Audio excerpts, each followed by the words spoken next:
So yeah, thank you very much for participating in this session. It's time to start the session. Although some registered people might be late, we should start now as this session is a part of the whole event. So we have to run the session on time so that the participant can join another session as well. Right, good morning, good afternoon, and good evening. My name is Hideyuki Shiroshita. I'm one of the founding president of the Avoidable Deaths Network. I am also an associate professor at Kansai University, Japan. I am chairing this session titled Avoidable Deaths, Anticipatory Framework to Reduce Disaster Deaths. In this introductory part, I will explain about ADN briefly and explain the structure of today's session. So before I begin, I would like to go through some housekeeping rules on screen. So during the presentation, please kindly mute yourself. Only the speakers will be able to speak. If you have any questions or comments, please type them in the chat box, which will be monitored. We have a question and answer session later of this session. This event will be recorded with the consent from the speakers. If you do not wish to be recorded, please kindly keep turning off your video so that we won't record you. So this is a message for the speakers. Keeping to time is highly appreciated. Okay, next, please.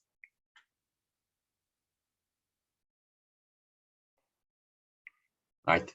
Let me briefly introduce ADN. The ADN is a diverse, dynamic, inclusive, and innovative global membership network of experts, practitioners, and researchers interested in avoiding human deaths from natural hazards, natural triggered technological hazards, and human-made disasters, in particular low and middle-income countries. Our purpose, in other words, the reason why we exist is to help policymakers, researchers, and practitioners make better decisions to save lives and reduce injuries to achieve sustainable development. Oh, please stay the previous slide. Yes. So hence, what we want to achieve by 2030, that is our vision, is to be recognized as global leader on avoidable deaths for impactful research, solutions, and services.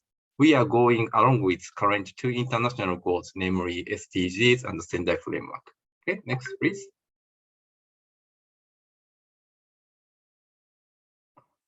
So the ADN was officially launched on 12th March 2019. The ADN is not an NGO or NPO. We are a global network led by the universities of Leicester and Kansai for those who are eager to avoid deaths. Anyone can join the network. And also, University of Leicester offers MC in Risk Crisis and Disaster Management, and the Kansai University offers BA, BSc in Safety Science. Next, please. So let me introduce the webinar theme. The session theme is Anticipatory Frameworks to Reduce Avoidable Disaster Deaths. So according to UNOCHA, it is estimated that half of today's crises are somewhat predictable and 20% are highly predictable, yet less than 1% of the financing is prearranged. In recent years, the humanitarian community has actively passed the way to get ahead of crisis by helping people earlier as soon as they see problem coming, taking anticipatory action. As for disaster risk reduction field, there are accumulated knowledge and skills on taking anticipatory action. So I believe that sharing those experiences with others will help with facilitating taking anticipatory action in humanitarian communities as well. So today we invited 5 distinguished speakers. On behalf of the entire ADM team, I would like to express very big thanks to the speakers for their acceptance of participation. So thank you very much. So the first speaker is Dr. Nibedita Ray-Bennett from Avoidable Deaths Network. She is going to talk about the Avoidable Deaths Framework. Oh, you saying the previous one. The previous slide, please. Yes. The second speaker is Mr. Sheikh Khairul Rahaman from German Red Cross. He is going to talk German Red Cross Anticipatory Action Framework to reduce disaster deaths. The third speaker is Dr. Ambika Prasad Nanda from Tata Steel. His talk is Steel Casualty at Any Cost, the government of Odisha's mission statement to reduce disaster deaths. The fourth speaker is Dr. Albrecht Beck from Prepared International. He is going to give us a talk on Prepared International framework to enable early action to reduce disaster disease. So you may realize that the first four speakers we share for different frameworks that are anticipatory in nature and has the potential to reduce disaster disease. Lastly, we will have concluding remarks by Professor Nori Okada. So I really look forward to all of talks today. Once again, thank you very much for your great support. Next, please.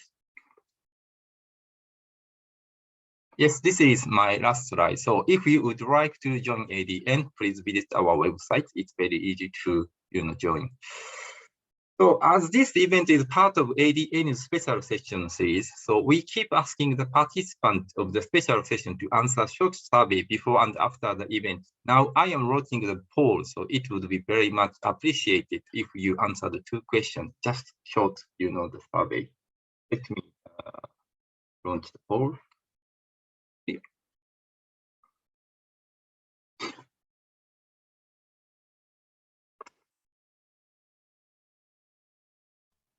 Hideyuki? Yes. If you could read the question out, please, maybe. Okay. Put the questions in short. Right. Yes. Yes. The first question is, do you have any prior knowledge on anticipatory framework to reduce disaster disease? A single choice question, yes or little or no. The second question is, based on your current knowledge, are you up to the point of starting this session now? So please rate your current level of confidence on the usefulness of anticipatory framework to reduce disaster disease in 5 scales.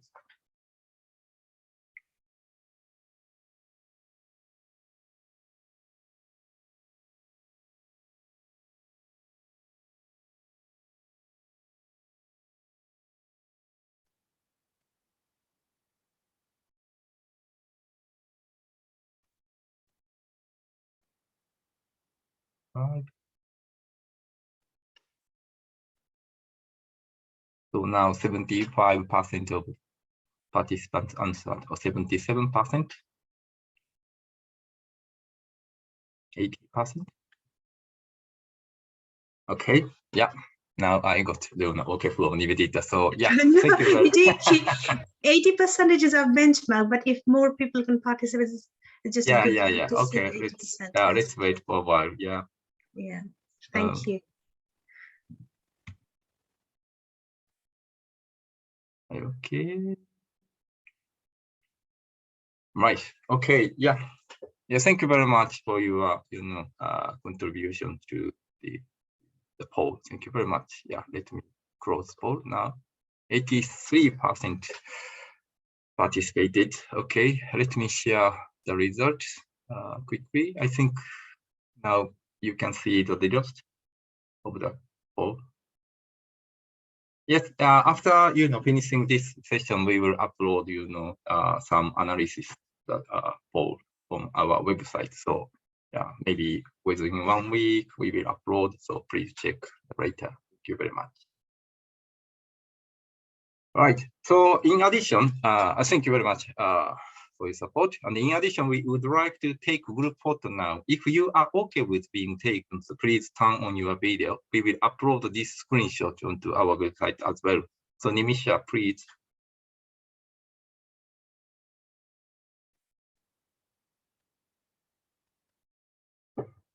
I think Julian needs to stop spotlighting on you.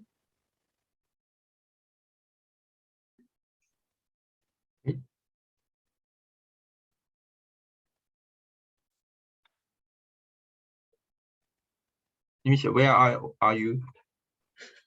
I can't find.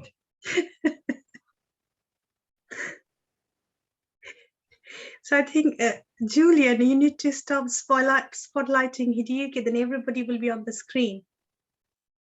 All the participants will be on the screen. At the moment, we can only see Hideyuki. Hideyuki's not spotlighted for me. Oh. I can see everyone.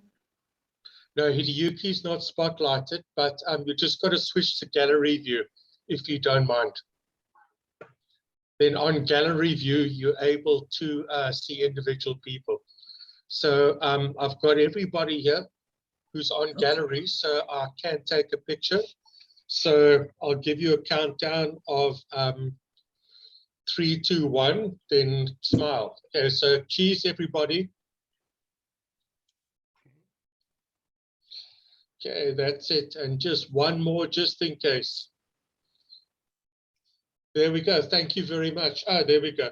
Let's get Albrecht. We missed you there, Albrecht and Greg. Hey, there we go. Thank you, Albrecht. Got you.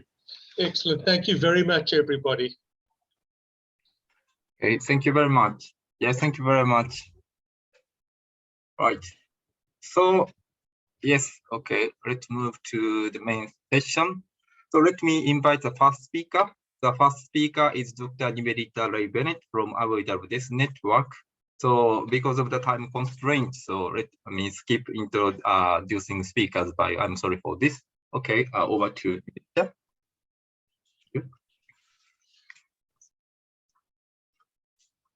Thank you, Hideyuki. My name is Nibedita Ray-Bennett, and I am one of the founding presidents of the Avoidable Deaths Network. And I'm also an associate professor in risk management based at the University of Leicester School of Business.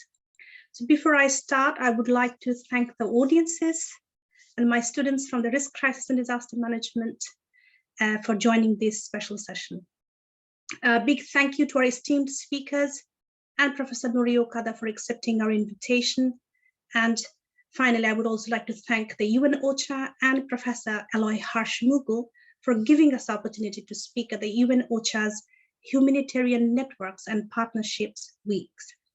Finally, thanks goes to our special and amazing ADN team who worked really hard to put this session together. We can go move to the next session, next slide, Julian. Thank you. So as Hideyuki briefly mentioned, the purpose of ADN and its existence. So ADN exists to help policymakers, practitioners, researchers to make better decisions to save lives and to reduce injuries for sustainable development. Our purpose is aligned with the United Nations Sendai Framework for Disaster Risk Reductions. First, 2 global targets, which you could see it on the slide. Target A is to reduce disaster mortality. Target B is to reduce the number of people affected by disasters globally by 2030. And these 2 targets actually work in interface with 3 SDGs, namely 11, 13, and 17. Targets A and B have implications for both direct deaths and indirect deaths. Now, direct deaths are the immediate deaths that result from the physical force of the disaster. This is target A.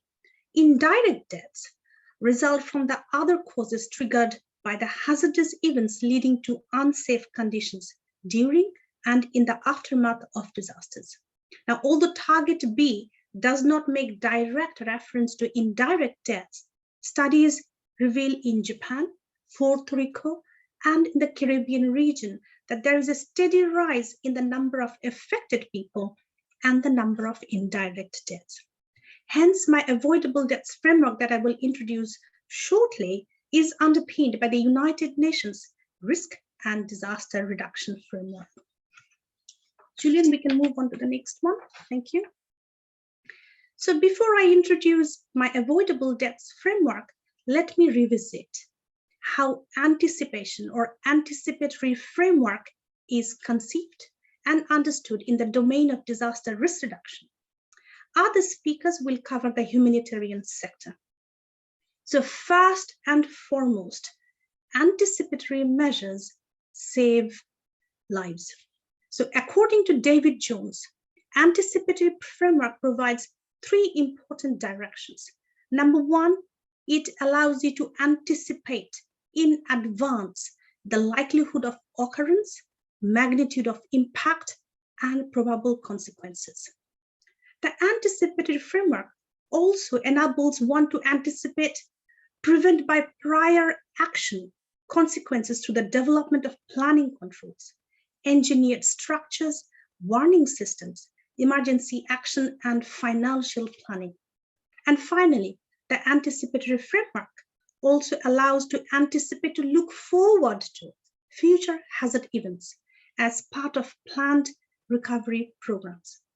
Now, during the United Nations International Decade for Disaster Reduction, which started in 1990 up until 2000, anticipation of natural perils and management of their impact focused on 5 important actions. Julian, we can move to the next one. And these 5 actions are as follows. Number 1, or let's say action A, were designed to limit the magnitude and or frequency of potentially threatening circumstances by modifying environmental conditions. And examples include land use management, cloud seeding to reduce hurricane ferocity, and so on and so forth. Action B, designed to constrain or control threatening events by means of deflection. For example, the use of dams to reduce flood magnitudes, or build defensive structures such as walls, levees, barriers. Action C, designed to modify loss potential through improved prognostication and risk communication so that the risks to people, activities, and structures is minimized. Actions D were designed to plan for financial losses in terms of insurance schemes, development of reserve funds, and so on and so forth. And finally, action E were taken to spread potential losses through reinsurance, governmental responsibility, international relief, and so on. The 20th and the 21st centuries have seen considerable advances in all of these 5 action groups, but most conspicuously in groups A, B, and C, which is termed as hazard management, and C, D, and E is termed as vulnerability management. But the limitations of these groups were that they were very technical in nature and focused on hazard management as opposed to resilience building. Can we move to the next slide, Julian? Thank you. Now there has been a major, sorry, we can move to the previous slide. So there has been a major shift in these anticipatory actions since 2005 and after the launching of the Hyogo Framework for Action and currently the Sendai Framework for Disaster Risk Reduction, which was launched in 2015. Now, two actions are particularly important for my today's talk. For example, hazards are not only natural, they can be biological in nature. In 2020, the United Nations Office for Disaster Risk Reduction and International Science Committee's technical report on hazard definition and classification review expanded the hazard list to include 302 hazards grouped under 8 clusters, including meteorological and hydrological hazards, extraterrestrial hazards, geohazards, biological hazards, and so on and so forth. And the second, the Sendai Framework identifies 4 priorities for action, of which 4 are focused on hazard, vulnerability, and resilience building. For my talk today, priority 2 is of particular importance because it focuses on strengthening disaster risk governance to manage disaster risks. So what do we see? So we see that since 1990s, that the domain of disaster risks and domain of United Nations risk and disaster reduction have moved on from hazard and vulnerability management to disaster risk management, disaster risk governance, resilience building, and understanding the nexus between disaster risk reduction and sustainable development, amongst many other things. The humanitarian sector, on the other hand, has their own anticipatory frameworks, and due to constraint of time, I shall leave this with our next 2 speakers to focus on their anticipatory frameworks that they use. We can move to the next slide. Thank you, Julian. So this is my framework, which is the Avoidable Deaths Framework, specifically designed to address the Sendai Framework's targets A, B, and E. The Avoidable Deaths Framework, or ADF, conceives disaster deaths, both direct and indirect, are avoidable at the interface with effective disaster risk governance and public health interventions.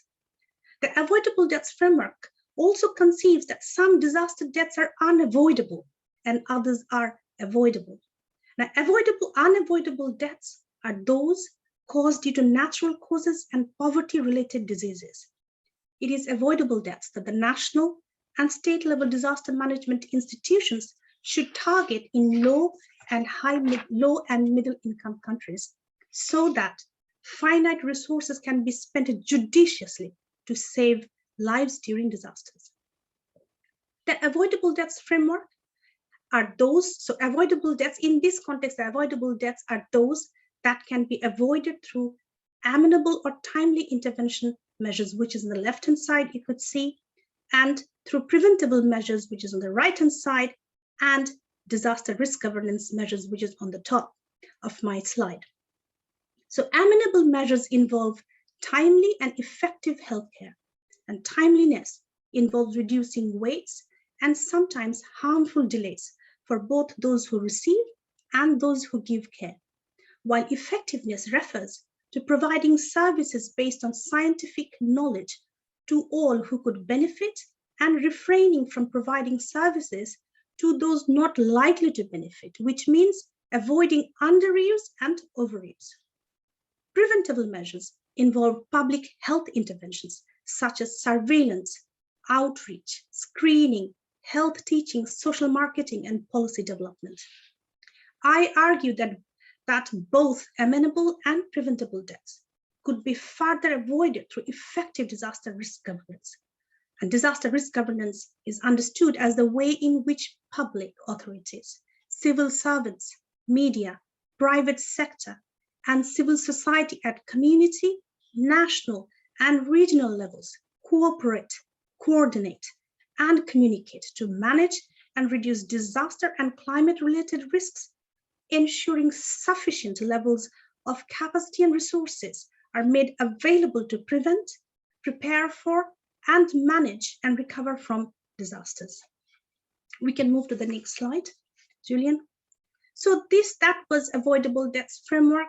So I have applied the Avoidable Deaths Framework in the context of the COVID-19 and also in the context of drowning risks. So let me focus on the first case study.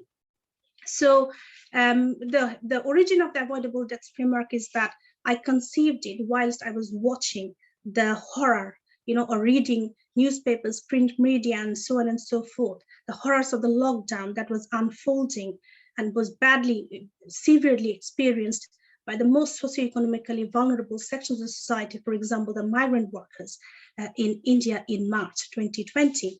Now, I'm originally from India, so India is very close to my heart.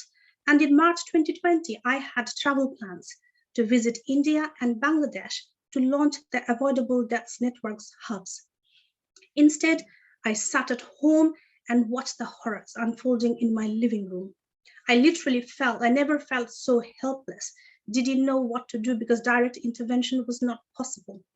So myself, the Avoidable Deaths Network's team, and the advisors, we have Dr. Ambika Prasad Nanda, he is our advisor in India. We all came together and we thought we need to do something, we need to intervene, we need to respond. So we responded indirectly by starting a research project. And this is the output of a research project, which is the Avoidable Deaths Framework.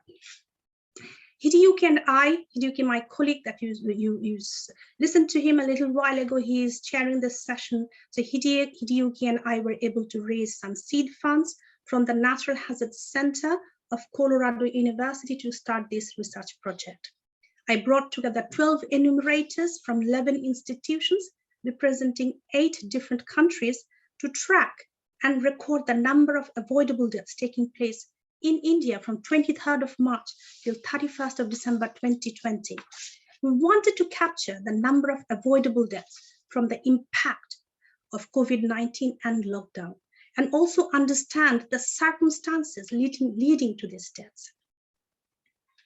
We reviewed the content of 9 reputable English e-newspapers, 3 digital news services, 1 e-magazine, 4 websites of the Government of India, and we did this every day for 9 months. The project is still ongoing. I'm writing up the data now, and our preliminary findings are, we found that 268 avoidable deaths took place, of which 90 were preventable deaths, 60 were amenable deaths, and 118 were disaster governance related deaths. Now, these are very conservative figures given the sheer size and breadth of Indian states. And of course, we have got lots and lots of limitations of this research project, but if anybody is interested, I'm happy to explain later on or via email. We found 20 broad categories of causes of death. These categories were developed in alignment with the Office of the Registrar General of India's Causes of Death reports. We can move to the next slide, Julian. This is the case study number 2, which is on climate change and drowning risk in Bangladesh and Tanzania. This was a collaborative project between Avoidable Deaths Network and the University of East Anglia's Water Security Research Center. The project began in November 2021 and was concluded in March 2022. The project report will be launched in July 2022. This project studied the impact of climate change on drowning risks at the national scale of Bangladesh and Tanzania, and specifically in relation to current and potential target population for the Royal National Lifeboat Institution's intervention. We took a near to mid-term view on this, essentially comparing the present situation on how risks may alter within the period to mid-century, but especially within the next 2 decades to 2040. The 3 components of the Avoidable Deaths Framework were used to assess the state of the current interventions in Bangladesh and Tanzania, and also for future anticipatory actions that will be essential to prepare and be in readiness to reduce drowning risks. We found that Bangladesh has made significant progress on preventable measures, but lacking in amenable and governance measures. In Tanzania, interventions were lacking to support any of the components of the Avoidable Deaths Framework. We can move to the last slide, Julian. So, what are the strengths of Avoidable Deaths Network? I think the strengths lie in analytical advantage of the Avoidable Deaths Framework, in the sense that it is a sense-making operational tool. It amplifies the importance of focusing on humans and human health during disasters. It also brings focus on social justice and equitable distribution of finite resources with the poor and vulnerable households in the planning and operation of disaster response programs and interventions. Second, the Avoidable Deaths Framework is rooted in the reduction of disaster deaths. As such, the policy makers cannot overlook the mortality and the morbidity of human beings, because both are detrimental to growth and sustainability. And finally, in my opinion, Avoidable Deaths Framework is an easy-to-use framework. It can be applied at the program level, but in an ideal world, I would like the Avoidable Deaths Framework to be used in its entirety to see its real benefit to the vulnerable community. However, if need be, only 1 or 2 components can be used to promote relevant interventions for building resilience. So thank you very much for listening to me. So Hideyuki, over to you. Yes, thank you very much, Nibedita. Yeah, it's very interesting. Yeah, you are talking about possibility of ADF to use anticipatory tools. Yeah, thank you very much. So, dear participants, if you have any questions or comments, unfortunately, we don't take questions and comments one by one. So please type them in the chat box, and which will be monitored. And then later stage, we will have the question and answer session. So yeah, let me invite next speaker. So Nibedita, thank you very much. So the next speaker is Mr. Sheikh Khairul Rahaman from German Red Cross. So Mr. Sheikh Khairul Rahaman's talk is German Red Cross Anticipatory Action Framework to Reduce Disaster Disease. So Rahaman, over to you. Thank you very much. Can you put up the slides, please? Thank you. Hi, everyone, and thanks a lot for joining us, as well as it's really a great pleasure to be here today and talk on our anticipatory action. that we are implementing in a couple of countries. And I'm basically looking after the work that is being implemented in Bangladesh. So I'll be talking more on the work that is being done here in Bangladesh. Next slide, please. So I'd like to start with what do we mean by anticipatory action. And thanks to the previous speaker, Dr. Nibedita, she already explained what that is. But I think from the perspective of how it's actually working on the ground, those who are really familiar with the disaster management continuum, you know how it works. So there are a couple of components around that. And so far, we were working basically in the disaster risk reduction or preparedness part, and then after that, the response part. But now I think with this anticipatory action framework, what we do, we try to anticipate the disaster, then implement early actions before the disaster strikes, so that the disaster impact of the disaster on lives and livelihood of the people, that will be reduced. So that's what the anticipatory action is actually. So what was missing earlier is the forecast of a disaster and then the actual event. So between that, there is the time which we call technically the lead time. It could be few hours to few days to few months even for some hazards. So we use that lead time, the forecast and then the actual event, and implement early actions to reduce the impact of the disasters. So that's how actually it works, the anticipatory action framework for us. Next slide, please.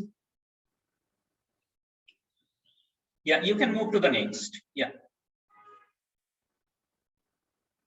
Okay, for us, the whole cycle of this anticipatory action starts with the risk assessment. We do assess the history of that particular hazard. That could be even multi-hazard, the previous events and their impacts, what was the losses, all those. And we try to define what is the impact level that the community can actually bear by themselves, or they can deal with by themselves. So that's the level we try to define. And if it's above that, then the anticipatory action will be activated and the early actions will be implemented. For anticipatory action, particularly for the climate-related or the hydrological hazards, forecast is really important, and even for other hazards also. So what we do, we try to identify all the forecast sources so that we can use that for our anticipatory action. And it could include, I think, two key sources. One is the global sources, which gives us a little bit more time, the lead time, and the national sources, which is basically from one of the government agency, because to activate our early actions, we need one of the reliable sources to activate it. So that's what the government sources we use to activate the early actions. And the previous one that I was mentioning, the global one, which gives us a little bit more time. We use that information, we use that forecast to prepare ourselves to be ready. Once the activation happens, we can implement the early actions. Then we try to identify which are the early actions we can actually implement during that particular lead time, as well as they can actually reduce the impact of that particular disaster. Then, yeah, those are identified together with the community as well as with other stakeholders.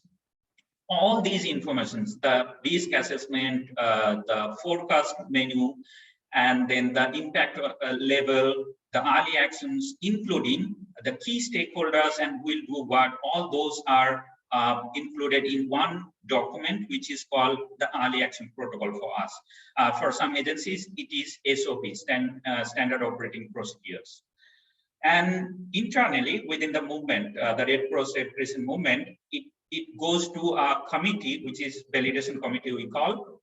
They review it, they give their input, then once those are incorporated, it is actually approved, or we can say it's validated. Once that is done, it is linked with the pre-agreed financing agreement, which is, again, I'd like to mention that it's really important for anticipatory action to be linked with pre-agreed financing mechanism. And for us, there is FBA by DREF. DREF is the Disaster Relief Emergency Fund, which is lying with the IFRC. It is linked with that. So once the EAP, Early Action Protocol, is activated, directly, automatically, the fund is released from the center to the particular national society so that they can actually act. Then throughout the season, that could be monsoon, that could be cyclone season, that could be heat wave season, we monitor the forecast. You remember I mentioned the global one as well as the national one. We do monitor all those forecasts, and then once we see that the forecast says it's going to hit the trigger point or the threshold, then we activate our early action protocol, and the early actions are implemented so that the community, most vulnerable community, they can take early actions to reduce the impact of that particular disaster. Next slide, please. Okay, so I'll take one example. We are working in 3 hazards, but I think I'll take the flood one. For flood, we are implementing a couple of early actions, and they include dissemination of early warnings before the disaster or once the forecast is available. Then during the evacuation as well as at the safe shelter, we provide first aid support. And then one of the key action I'd say is the multi-purpose cash grant we provide to the community, to the household, so that by themselves they can take early actions that could be evacuating themselves, their livelihood assets, their household assets, as well as secure their shelter, all those, or any other actions that they need to take. At the shelter, we provide food as well as support to the community. Can you please click once?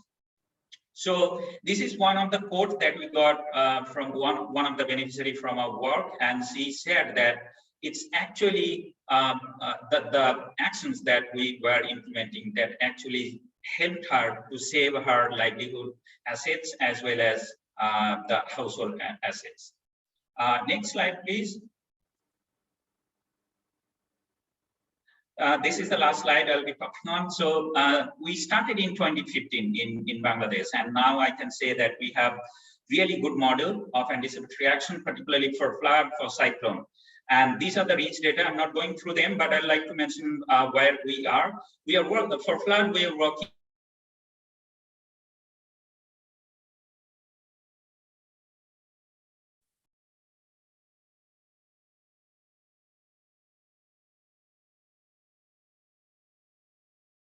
in the Jamuna River Basin, and there are 11 districts we are covering. So once danger level plus 0.85, we activate our early action protocol to support the community. Then the below you see all the coastal sea-facing districts. There are 13 districts which is covered under our cyclone early action protocol. And again, if there is any cyclone hitting any of the districts, and if the wind speed of the cyclone is 125 km/h, or the damage level is 25% of the household assets or 40% of the population of that area, we activate our early actions. And just to mention all these points that I mentioned, the wind speed, the household assets, or the population, all those are actually scientifically proved. We did intensive study on ground before setting up those thresholds. So yeah, there is science in anticipatory action. So those thresholds were set based on those findings. And for heat wave, we are working in Dhaka. That's very, I think at early stage, we started in 2020, but I think we were able to actually pilot our anticipatory action for heat wave also. I think that's what I wanted to say. Thank you so much once again. And if you have any questions, please type them on chat. I'd like to respond to them. Over to you, Dr. Hideyuki. Thank you. Yeah, thank you very much, Mr. Sheikh, Khairul, Rahaman. Thank you very much for your talk. Yeah, thank you very much. So Yes, let me move on the third speaker. I know, I realize you have one question, but please answer this question when we have, question and answer session later. So, okay, let's move on to the next speaker. Next speaker is Dr. Ambika Prasadananda from Tata Steel. So, okay. Good evening. Good evening, everyone. I hope I am audible. I think two of my predecessors have really set the stage to share about what we have done in Odisha. And Odisha is a state in the eastern part of India, which is very vulnerable to disasters. And I'm going to talk about zero casualty at any cost, the government of Odisha's mission statement to reduce disaster deaths. So I have been working on this issue as since 1999 super cyclone as part of British charity ActionAid. Then I was the head of UNDP and currently Tata Steel. Over the years, I'm going to share about my experience, how we have been engaging with the communities and the state to bring the change, and today we are able to achieve this goal or the mission statement of zero casualty at any cost. So I would request the presenter to move to the next slide, please. Next slide, yeah. I think, friends, if you see the discourse about deaths is very limited in our daily narratives, be it the world of academics or the policy making. It just becomes a number.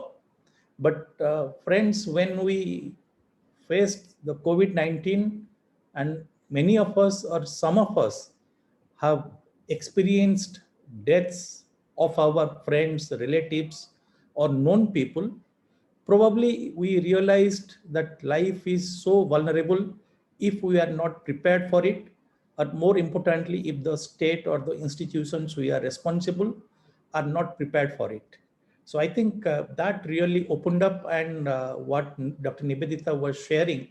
So I found a lot of values in the work of the ADN, where we make an attempt to sensitize the researchers, policymakers, and the various government authorities to be prepared so that we can really save lives.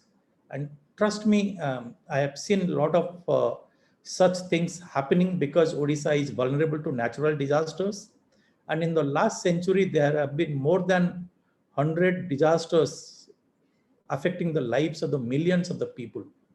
And the recent history talks about the 99 super cyclone, where there were more than 10,000 deaths. It was a category 5 cyclone. And some of the coastal districts, 13 districts of Odisha were badly affected. And when we started engaging and rebuilding the lives of the people, it was really difficult to convince people who have lost their near and dear ones to recover that. And everybody, and some of them were suffering from the post-traumatic stress disorder, and engaging with them, discussing about the issues. It's important that we need to rebuild our lives. And at that point of time, we realized, and many of us, a lot of civil society organizations, UN bodies, government authority, very sensible government authorities in Odisha, we all together came up with this conclusion, because we would be facing disasters because our location is such. But if we can make an attempt, let there be loss of property, but not lives again. I think probably the entire discourse started after the 99 super cyclone. And from there, when we started building the capacities of each and every institutions, starting from community level, self-help groups, to the youth clubs, to coming up to the block level, SHG federations, NGOs, non-governmental organizations, then you have district authorities, and at the state level.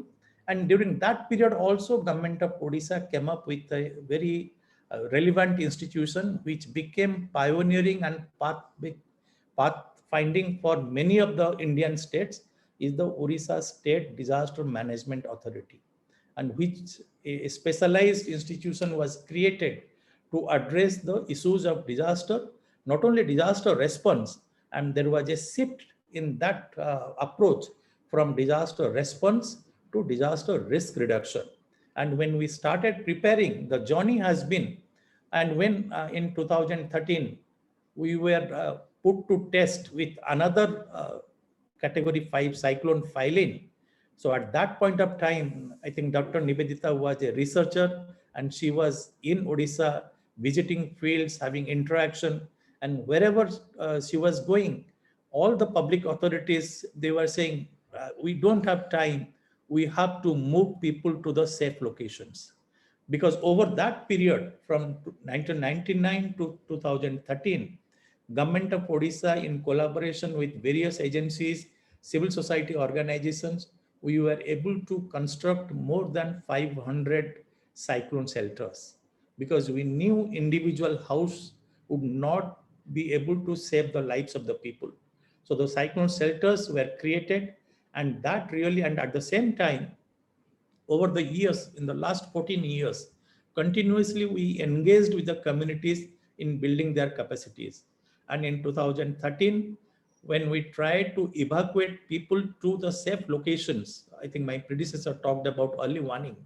When there was early warning that it's going to be category 5 cyclone and the hazard is going to be like really bad, and we were able to move By the yes. we were able to move No, but yeah, by the show, yes. Yeah, we were able to move 1.3 million population to safe locations, to cyclone shelters, and that became the game changer in saving the lives of the people. And that was recognized by various UN agencies. And that when we were all preparing like how to respond to the disasters, Honorable Chief Minister, the present Chief Minister, he was also at that point of time, he came and gave this statement. What is the topic today I am talking about? Do whatever you want to do. I just want zero casualty at any cost. That became the mission statement, and each one of us and everyone in the state of Odisha got geared up to save the lives of the people. I think a leader, when comes to the surface at the time of crisis and gives such statement, probably that becomes the game changer. And that is where, even though we do not have much resources, but that passion came forward, and we were able to save the lives of the people who were moved to the cyclone shelters. So please move to the next slide, please. This realization of the public authorities that if the passion and the commitment flows from the highest authority, probably that motivates and that converts each and everyone through the bureaucracy, through the political systems, even going to the grassroots level of local governance, what we have, the panchayats. So each one of them got geared up in saving the lives and rising to the occasion and achieving the goal of zero casualty. And over the period, that's what I have talked about from 1999 to 2013, that journey was transformational in building the capacities and engaging with a lot of public authorities. And there was, at that point of time, I was working as the head of UNDP. And we started engaging with the public authorities in sensitizing that when a death happens in a family, it's not only that particular person dies, the future, the dream, the aspiration of the entire family goes berserk. And if we were able to reduce the deaths, probably we can really rebuild the lives. And at that point of time, I think Dr. Nibedita has come up with a wonderful book on that, how the system has come up. It was initially, it started like we started engaging with all kinds of authorities, all kinds of social systems, but slowly we were able to focus on how to develop a system.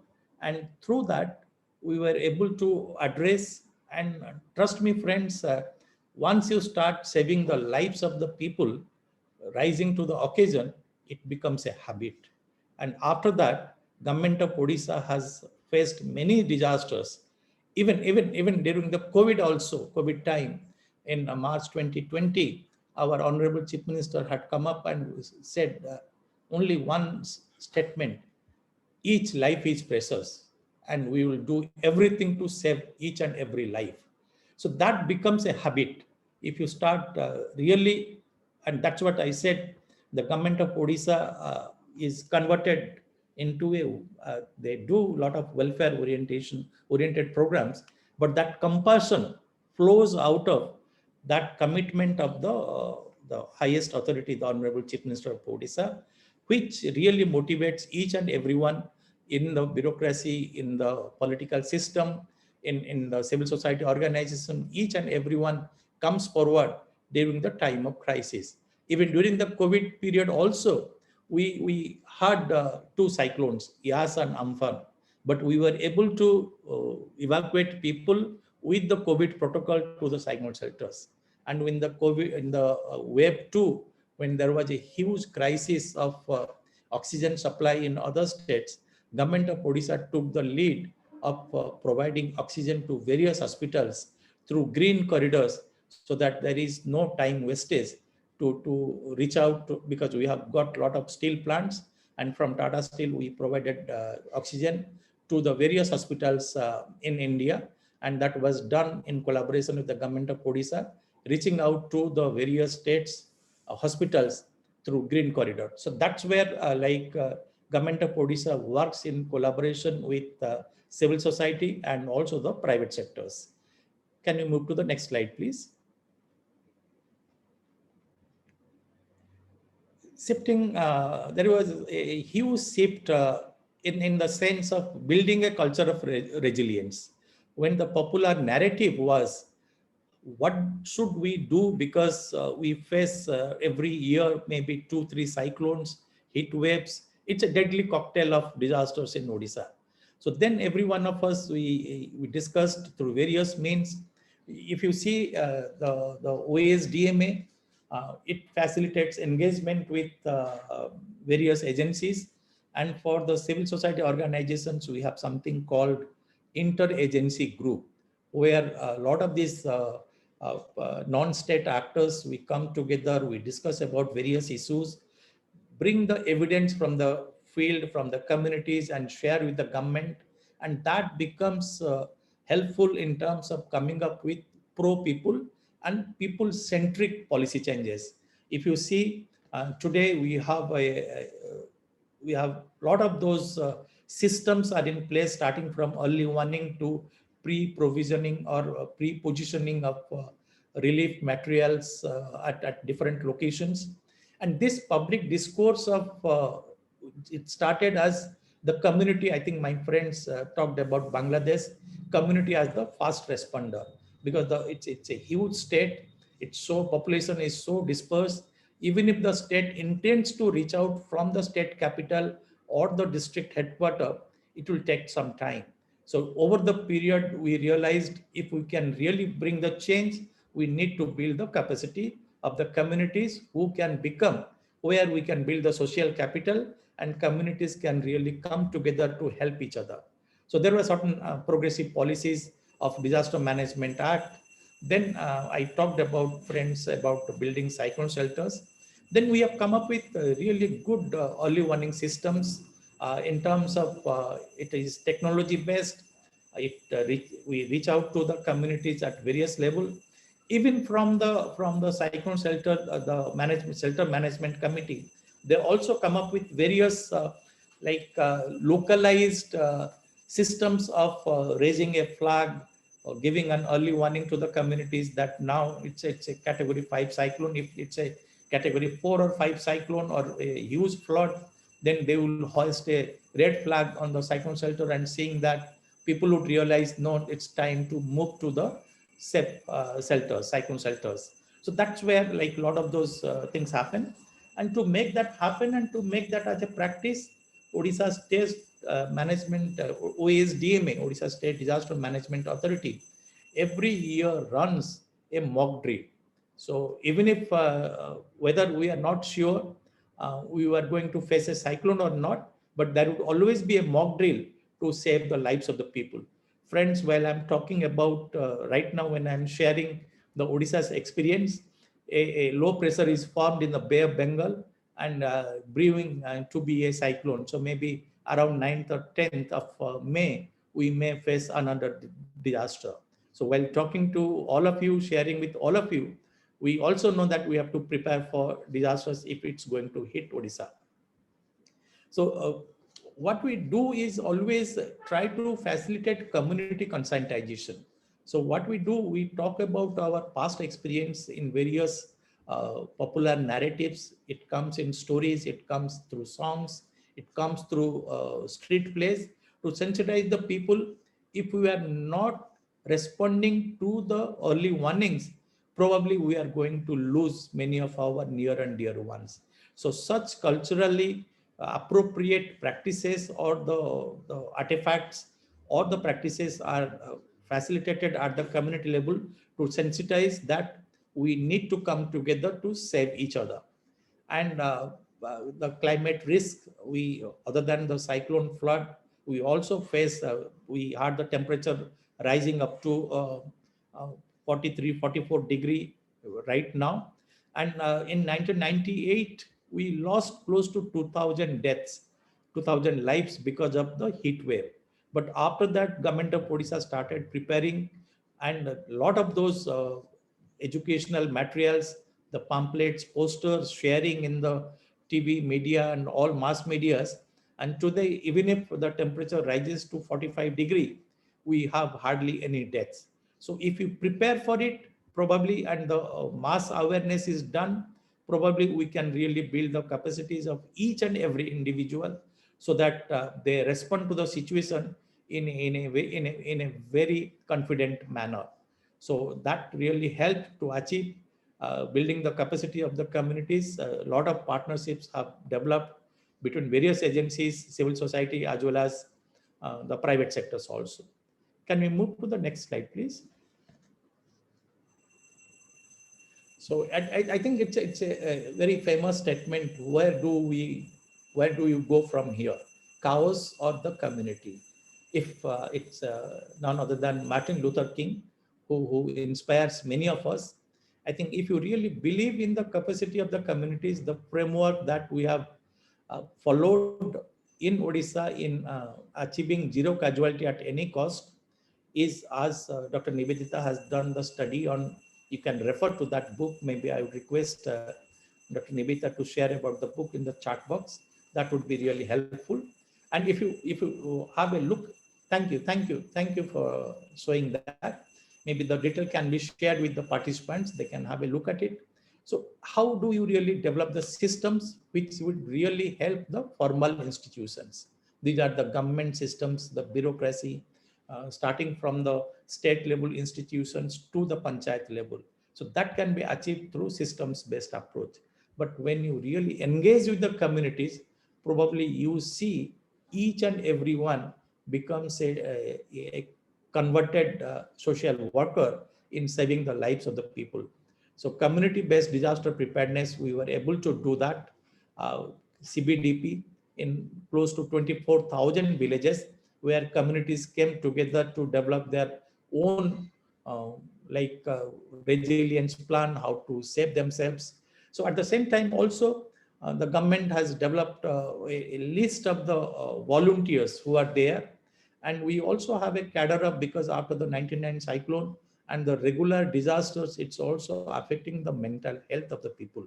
Because the moment you, after experiencing one cyclone, when you start putting together your resources, you come to know that another cyclone or flood is hitting you. So that was affecting very badly. That still affects many of us. But at the same time, when you have any such big disaster comes, friends, I must share, even during the COVID time also, our Honorable Chief Minister used to come on the local television and says that I have a family of 40 million people. That's the total population Odisha. And we are going to save each and every life. when your head of the family, head of the state gives such an inspiring statement, probably that motivates each and every one of us to achieve such a stupendous goal of zero casualty, maintaining zero casualty.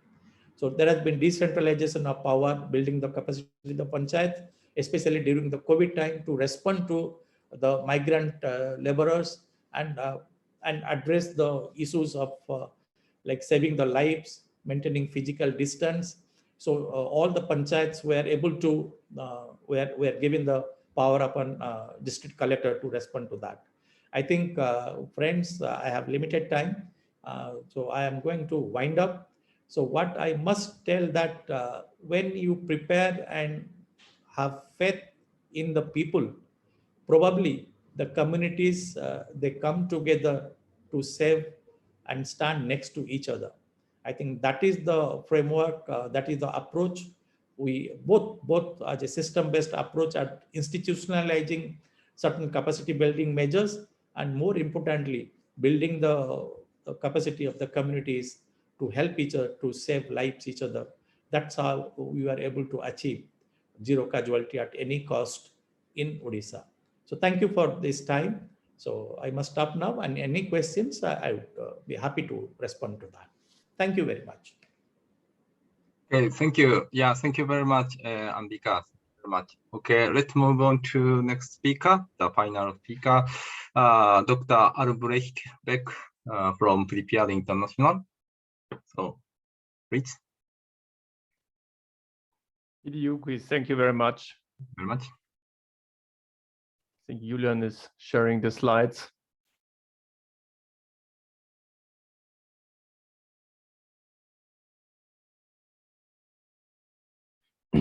Julian, thanks so much, and also to my four speakers who had excellent presentations, provided a great thanks.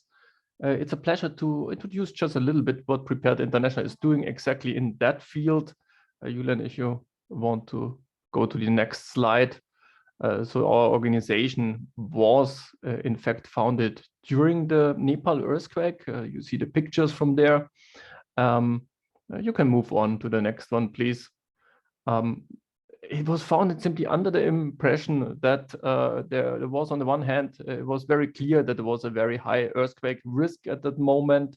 There was also investment done from different organizations, but still, some of you have experienced the Nepal earthquake together with myself. It was obvious that the ability to respond, transfer the knowledge of the risk and the threat of the earthquake into an ability to respond and support the population was only given to a very limited extent. And that was also the foundation and the idea of the organization, to support simply from regional organizations, states, but also individual organizations or communities, and being able to prepare for early action that was mentioned and explained before by the colleague from the German Red Cross, and also simply the preparedness for response to enable life saving.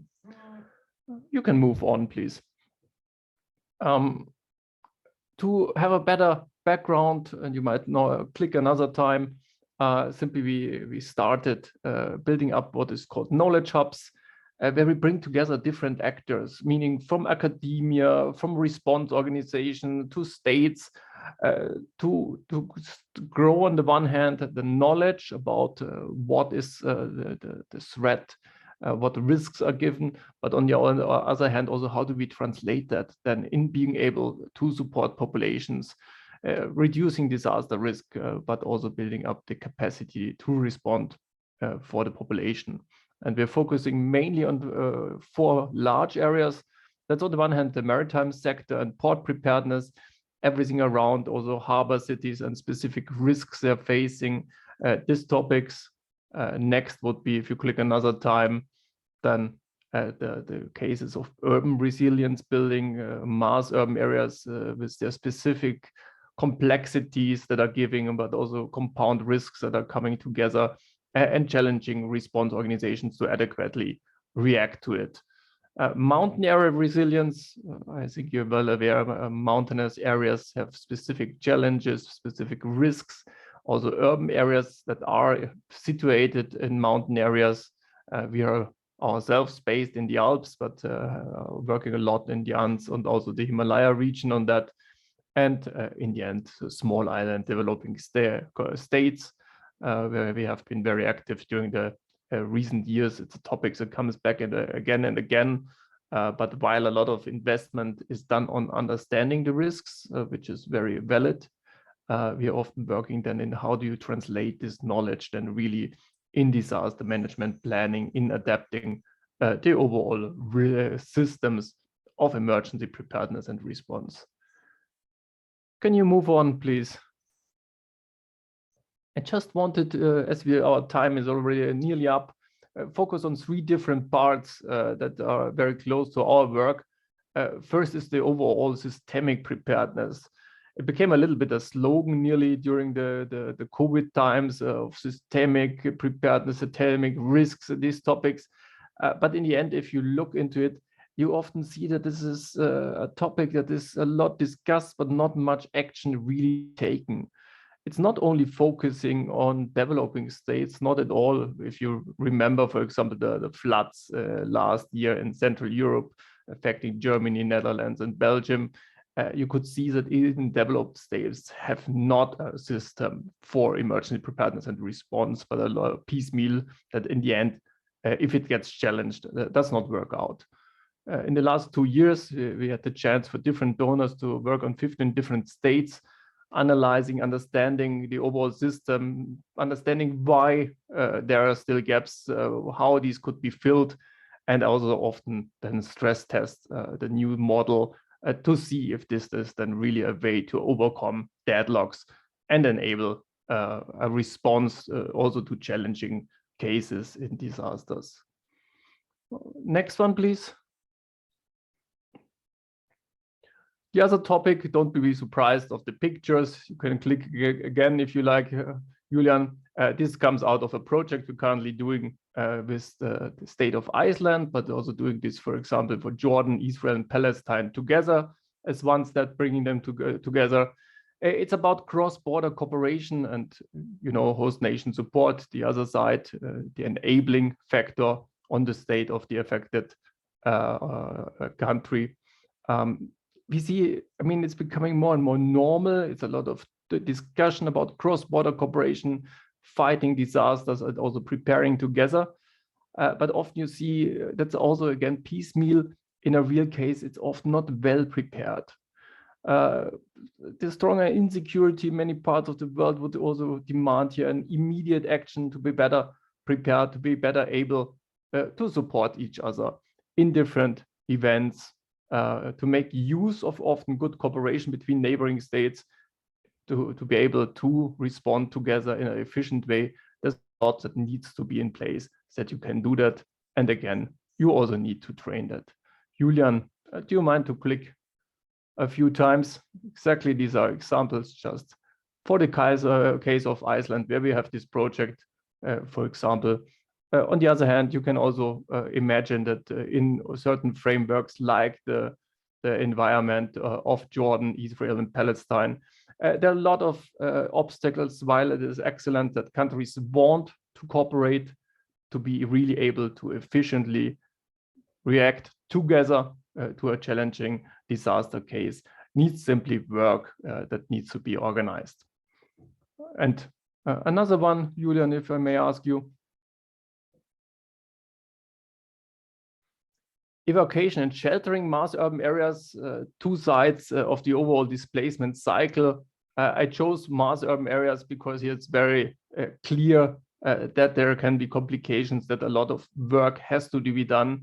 But in general, evacuations, if it's in an urban area or outside of urban areas, it's a very simple way first to save lives, but often the preparedness is not good enough. Often we find that the emergency planning for evacuations is very simply thought through. It's not enough. More needs to be prepared, and obviously you need also to find a way how to shelter populations in an efficient way if you have large-scale populations in a short time frame that need an immediate support. Working here, for example, with European Union actors, on finding multi-flexible sheltering systems that can be deployed in many places of a country and still host the population in a proper way, in a way that is safe and also respecting the needs of all kinds of populations. Urban areas we have always this discussion and talk about cascading effects. Often cascading effects is just seen as a limited one-side model and not connected to something like evacuation, for example. How do these cascading effects influence the ability to evacuate populations in a fast way? So this is another topic where we see a strong potential to save lives, but preparedness is often not sufficient. And the last slide, Julian, if I may ask you, there are more topics I want just to tell you quickly about that are very close to our heart. First topic is food security. How does food security and food security planning fit into anticipatory action, you will ask? For us, it's absolutely important because it's kind of a backbone to grow the resilience of communities, to enable them to be part also and to contribute to the overall response if they're sufficiently supported with food. Currently working, for example, on the case of Somalia to come from a resilient stage, a food crisis resilience in the country, so that the minimum level is given to enable on this basis anticipatory action and a successful also early action. Besides, nothing will work at all if it's not trained before.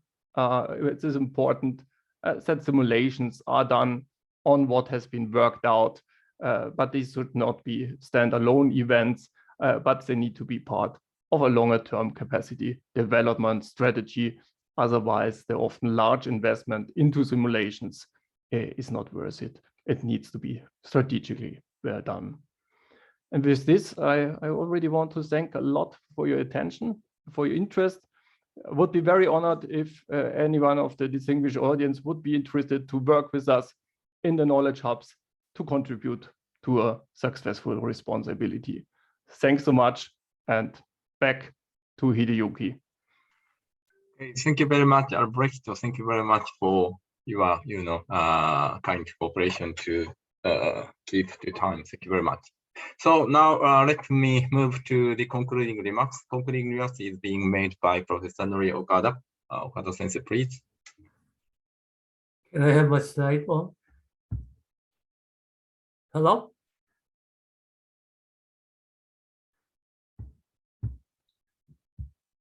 Julia, can I have my slide on? Julian?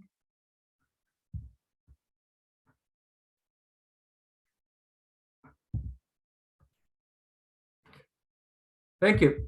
Well, considering the time very much limited, let me be very brief. This is not the kind of concluding kind of thing. I just have some comments and advice. And particularly, I'm not just sharing with you my experience, my way of thinking. Instead, I'd like to have some feedback from what I have already learned from 3 previous presenters and also Nibeditas. Next, please. May I have next one? Yes.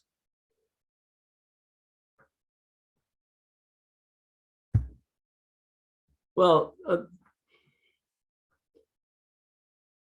Sheikh Rahaman's presentation, I just pick up this one. Early actions and disseminating early warning messages and first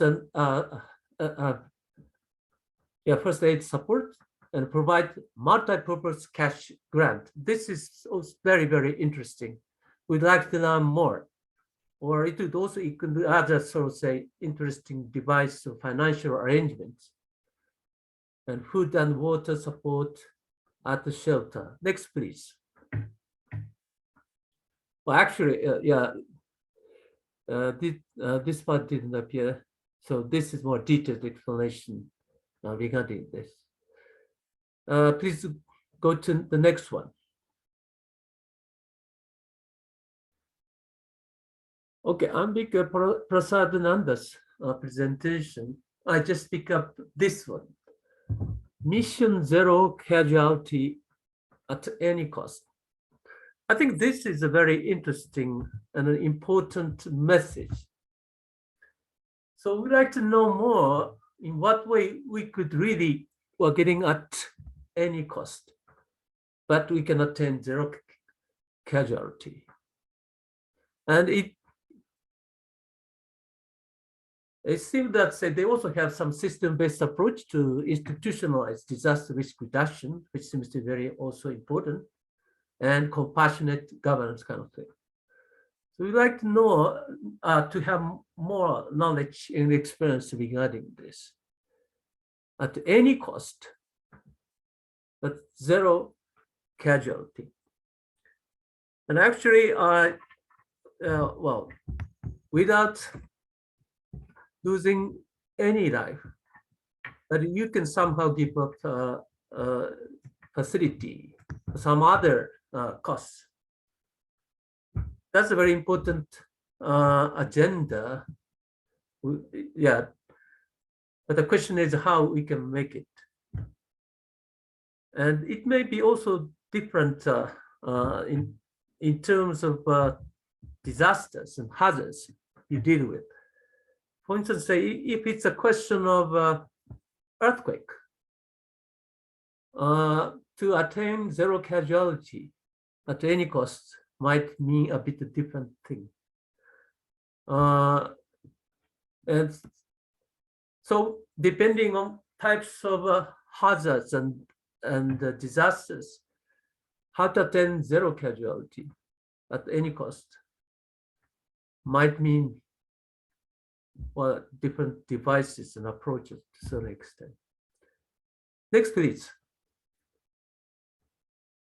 And Albrecht's presentation is also very interesting and important. I highlighted this part, knowledge hubs.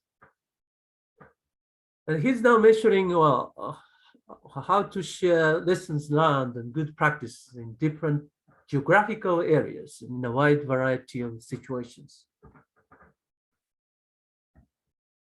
And particularly, well, we are interested in the question of how to reduce avoidable deaths.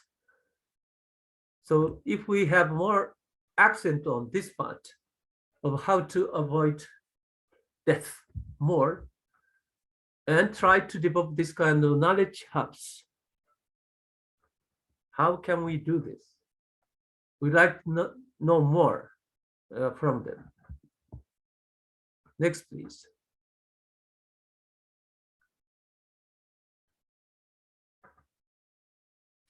Yeah, next, please.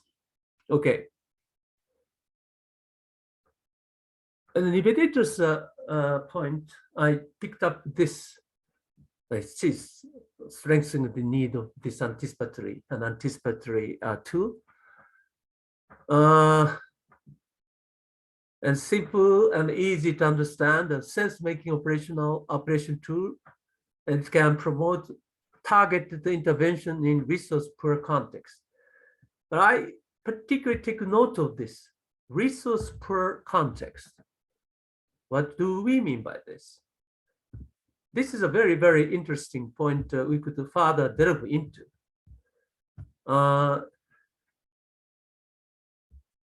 My experience working in the local area, mountainous area, although say in Japan, say they are not that so living in a very poor conditions in terms of wealth, but still we have this kind of question of how to overcome resource poor context. So it might be really interesting if we could, well, further analyze this question. So let me conclude this way. Let's say it seems, next please.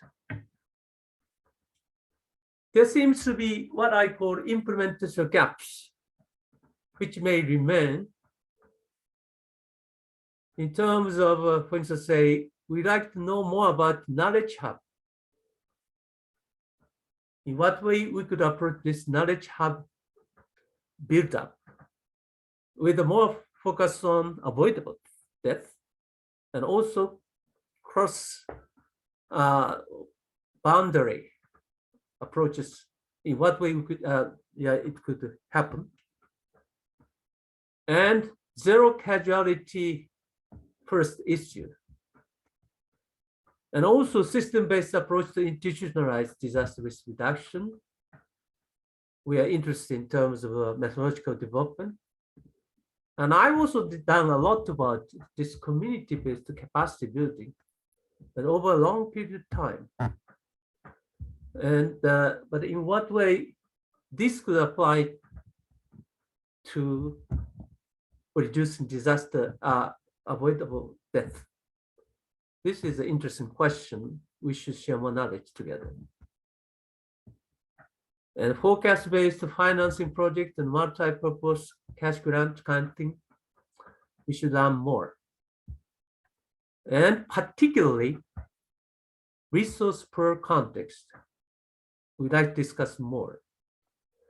Just before I end, let me just share with you my proposal. Let's say I've been doing that a lot by using what I call young mankind system method. It's a kind of small participatory approach where we let people think about and do about how to best allocate local resources together. That may include local knowledge and also local financial resources and also human resources and information and money. Probably this kind of method could also work for digging up this question of resource per context and in what way we could reallocate potential local resources to increase the question of avoidable death. Thank you very much.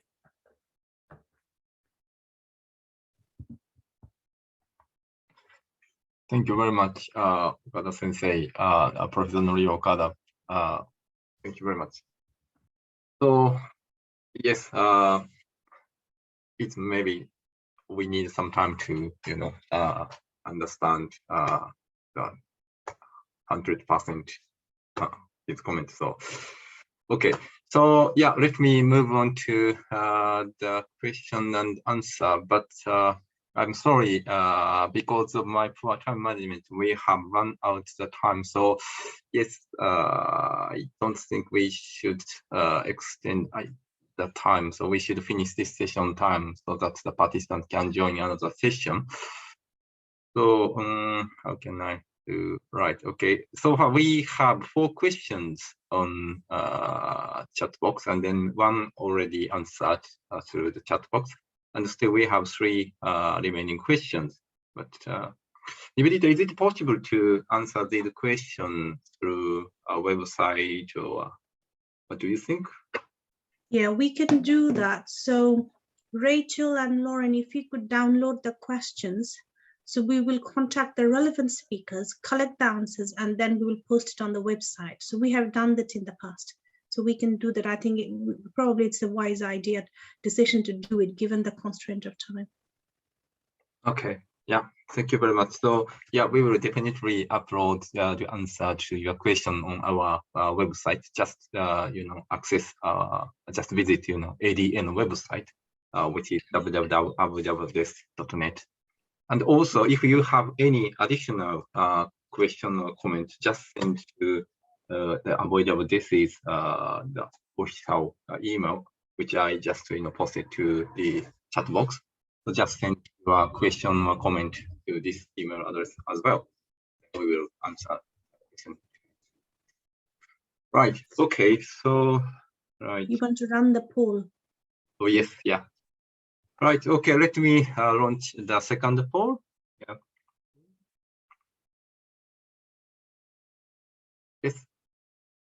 I have launched. So the second poll is just one question.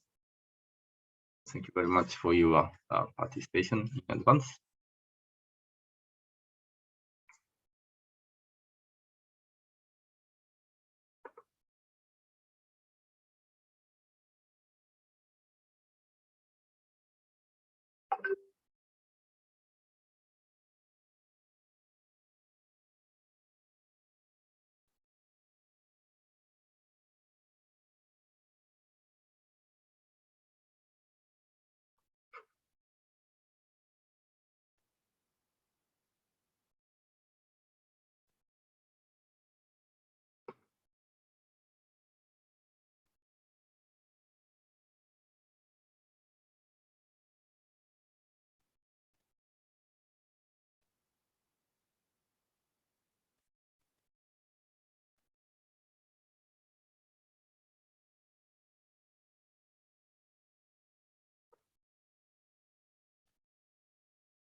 What with the 54%?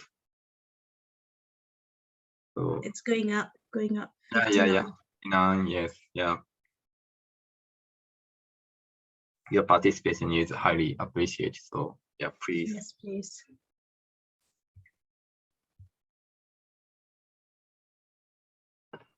Yeah, we would like to reach at least 60%, 80% response rate. So if you could, please. Thank you.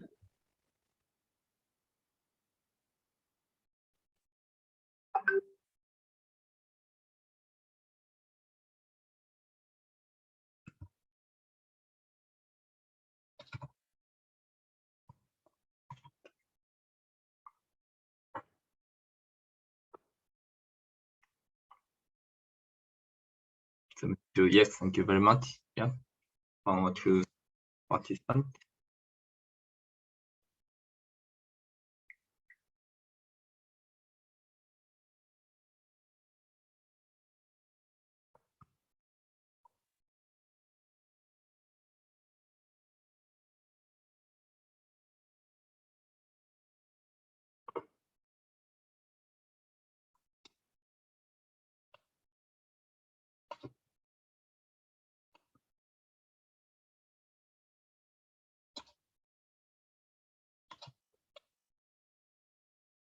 Oh, 80%. Yes, thank you very much. So yeah, now I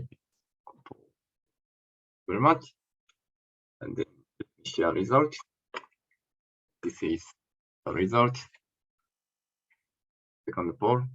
Yes, yeah, we got lots of positive reactions. Thank you very much. Thank you.